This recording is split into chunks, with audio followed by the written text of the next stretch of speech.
Bonjour à tous et bienvenue en maths 126. Alors, dans cette vidéo, on travaille sur le poli d'équation différentielle et on va donner un tout petit exemple pour expliquer qu'est-ce que c'est que le second membre d'une équation différentielle.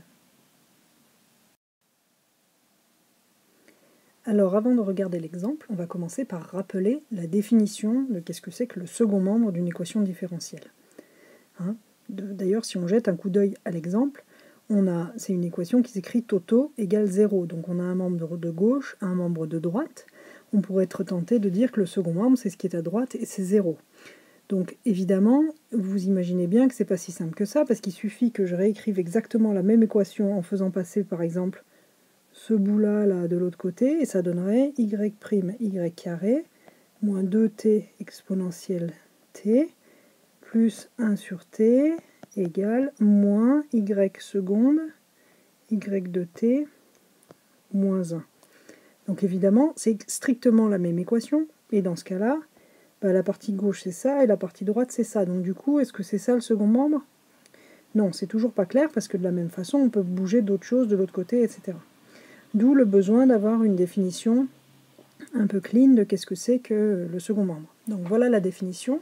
Ce qu'on appelle second membre, c'est l'ensemble des termes de l'équation dans lesquels on n'a pas de y. Ok? Alors là, on va prendre tous les termes dans l'ordre. Donc sur ce premier bout, est-ce qu'il y a du y? Bah oui, évidemment, il y a du y. Sur ce deuxième bout, non, il n'y en a pas. Il n'y a que du t.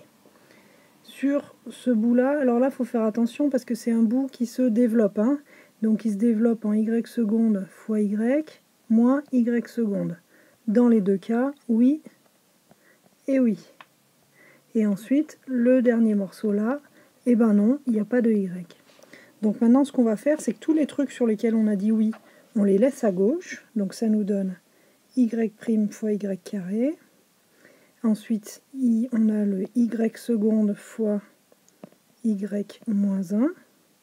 Et puis c'est tout. C'est les seules choses sur lesquelles on a dit oui.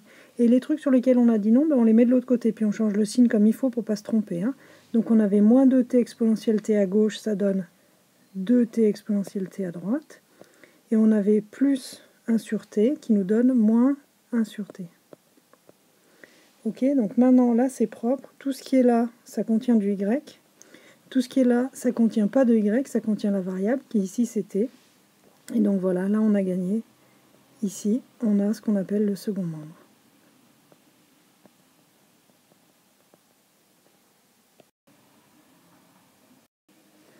Voilà, c'est terminé pour cet exemple.